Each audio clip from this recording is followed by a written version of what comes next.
지난 주말이 크리스마스였지요.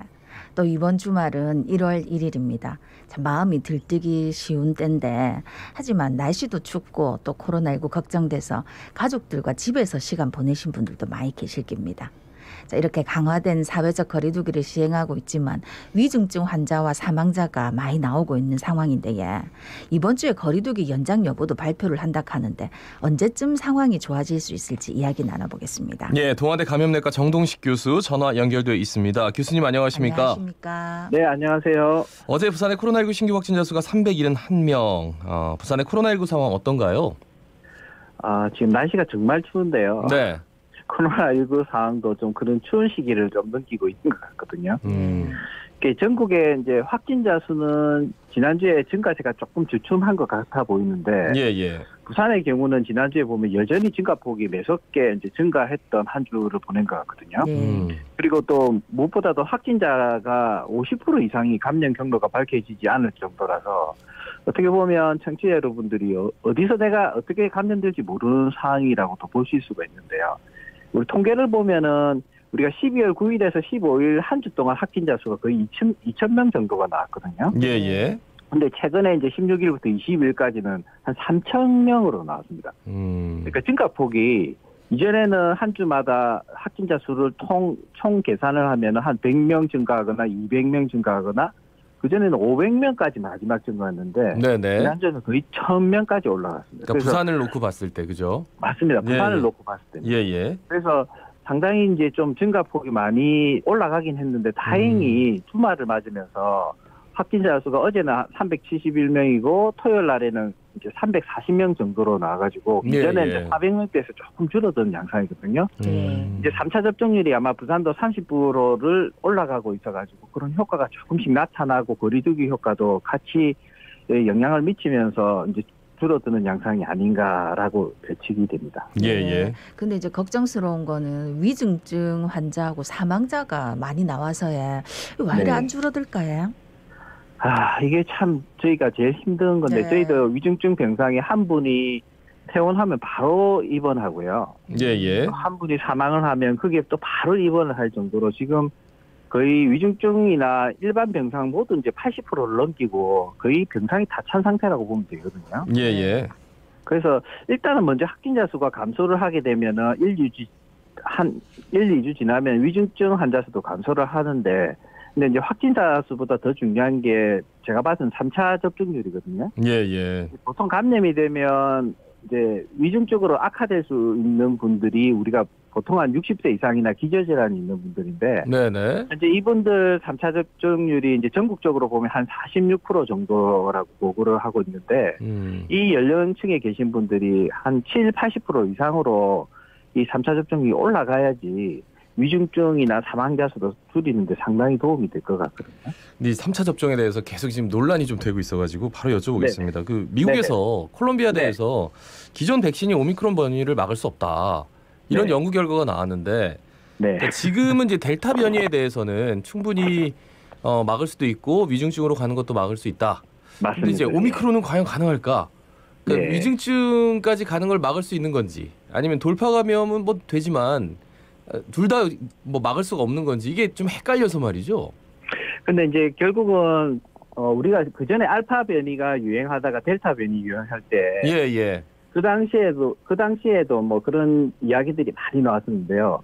명백한 것은 오미크론은 워낙 백신 회피가 강하기 때문에 변이가 많아서 이게 감염을 100% 예방하는 부분은 거의 효과가 많이 떨어지고 2차 접종을 하더라도 3개월, 4개월 내에는 조금 감염 예방이 약간은 될 수 있지만 최근에 나온 데이터로는 중앙항체가가 너무 낮게 나와서 그마저도 2차 접종으로는 역부족이다 이런 데이터 결과가 나와서요. 3차 접종을 하게 되면 부스터샷 효과로 인해서 중앙항체가가 올라가기 때문에 일부 감염 예방 효과와 그리고 중증으로 이행하는 부분을 줄일 수는 있기 때문에 그리고 실제 다른 나라 케이스에서도 보면은 3차 접종률이 한 30-40% 올라간 나라에서는 확산세가 좀 조정이 되는 국면이 있기 때문에 감염 예방 효과가 아예 없다고 볼 수는 없지만 우리가 델타 변이에 대해서 3차 접종을 통해서 감염 예방 효과보다는 상당히 떨어질 걸로 예상이 됩니다. 그래서 이제 백신만으로는 안 되고 결국은 그렇군요. 먹는 치료제가 효과적인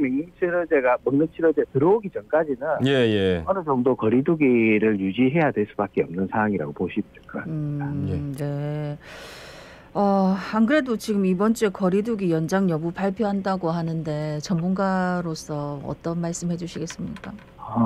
예, 지난 토요일에 이제 거리두기 강화가 이제 발표가 되고 일상 회복을 잠시 중지하는 상황이 됐었는데요.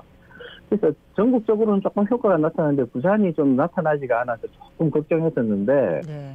지난 토요일 날에 확진자 수가 340명 나왔거든요. 네. 이분들은 결국은 금요일 날 확진된 분들이라고 보시면 됩니다. 예. 그래서 그 전에 이제 400명대로 이어지다가 확진자가 340명으로 떨어져서 이번 주에는 제가 조심스럽게는 한 200명대로 떨어지지 않을까라고 예측을 해보는데요. 예. 더구나 부산 같은 경우 3차 접종률이 30% 이상 올라가고 있기 때문에 이런 확산세 억제에는 큰 도움이 될 것 같습니다. 지금은 델타 변이가 부산은 이제 주로 우세종으로 유행하고 있기 때문에 3차 접종이 감염 예방 발생도 상당히 도움이 될 수 있습니다. 그러니까 교수님은 이제 거리두기 강화 효과는 분명히 있다는 말씀이십니까? 당연히 있습니다. 예. 네. 그럼 연장이 될까요? 지금 당장 이 수치만으로는 이거 좀 풀어도 된다 이런 느낌은 아니어서 어떻게 보세요? 예. 지금 봐서는 연장이 될 수밖에 없을 것 같습니다. 지금 객관적 수치로 보면 전국의 12월 달 확진자 수가 7,000명대에서 지금 5,000명대로 많이 줄었거든요. 예. 그래서 희망적인 게 아니냐 생각하지만 사실은 우리가 의료 시스템을 감당하는 것 중에 제일 중요한 게 위중증 환자인데 네. 위중증 가동 병상은 한 70% 이상 올라가 있기 때문에 보통은 가동률이 매우 높은 기준이 70%거든요. 네. 그래서 부산도 거의 지금 80%를 넘고 있기 때문에 당분간은 또 이 연장될 가능성이 많아 보입니다. 더더구나 이제 오미크론이 들어오게 되면 상당히 확산세가 빨라질 수 있기 때문에 그런 부분을 대책을 위해서라도 이제 거리두기를 빨리 완화할 수는 없을 것 같습니다. 먹는 경구 치료제 그러니까 파이자의 팍스로비드 그리고 머크앤컴퍼니의 몰루피라비르. 너무 어려워요. 여기 이제 미국 그러니까 식품의약국의 FDA에서는 이제 그러니까 자국에 승인 났는데 오늘 우리나라도 비공개 회의를 거쳐가지고 국내 승인 여부를 결정한다고 하던데 이게 게임 체인저가 될 수 있는 건지. 그러니까 치료제가 나왔는데도 반응이 좀 뜨뜨미지근한 것 같아가지고 말이죠. 근데 머크 사건은 여러 가지 부작용이나 효과 부분이 의외로 좀 떨어져서 그렇게 기대는 안 되지만 화이자의 팍스로비드 같은 경우는 상당히 이게 이제 변이가 많은 오미크론에 대해서도 돌파 단백질을 타겟으로 하는 게 아니기 때문에 이 바이러스 자체가 증식하는 부분을 일부 효소가 억제를 시켜서 바이러스 증식을 줄이는 효과를 나타내기 때문에 변이의 영향을 상당히 초기에는 덜 받을 가능성이 많습니다. 그래서 오미크론에 대해서 쓸 수가 있기 때문에 우리가 경증이나 중증증 환자에서는 상당히 재택치료라든지 또는 생활치료센터라든지 의료기관에서 사용할 때 상당히 도움을 줄 수 있기 때문에 게임 체인저란 말은 상당히 이제 조심해야 될 것 같습니다. 이제 이 바이러스는 결국은 또 이 약을 또 많이 쓰게 되면 또 변이가 생길 수가 있기 때문에 우리가 이제 추후를 봤을 때는 또 그런 변이가 생길 수 있다는 부분이 있지만 당장 오미크론을 대처하고 대응하는 데는 화이자의 팍스로비드가 상당히 기대가 되는 아마 우리나라도 긴급 승인하고 빠른 시간 안에 도입을 할 수 있게 정부가 추진을 하고 있을 겁니다. 네. 이 오미크론 변이가 확산세가 너무 빠르다 이야기는 다 알고 계실 텐데 또 발표를 보니까 첫 마스크로는 못 막는다 이런 얘기가 있던데 어떻습니까? 네, 첫 마스크는 오미크론뿐만 아니라 지금 델타 변이도 잘 막지 못하거든요. 결국 바이러스가 천을 통과해서 코하고 입으로 바이러스가 충분히 들어갈 수 있기 때문에 마스크가 없다면은 어쩔 수 없이 첫 마스크를 써야 되지만 KF94가 있다면 가능한 한 우리 미세입자 94%를 막을 수 있는 KF94를 꼭 착용하셔야 되고요. 특히 청취자 여러분들이 사람들이 좀 밀집한 곳에 있거나 또 대중교통을 이용할 때는 가능한 한 덴탈 마스크보다는 KF94 이상의 마스크를 이렇게 피부에 얼굴에 딱 이렇게 부착이 돼서 공기가 통하지 않고 마스크를 통해서 숨을 쉴 수 있는 그 마스크를 꼭 폐부구자 이상을 쓰시는 게 좋습니다. 예, 네. 말씀 잘 들었습니다. 고맙습니다. 고맙습니다. 네, 수고하세요. 네, 내년에 뵙겠습니다. 네. 그래요, 새해 복 많이 받으십시오. 예. 자, 네, 그러고 새해 복 보니까 많이 받으세요. 오늘 정동식 교수님 마지막 만나는 날이군요. 2021년에는 동아대 감염내과 정동식 교수였습니다.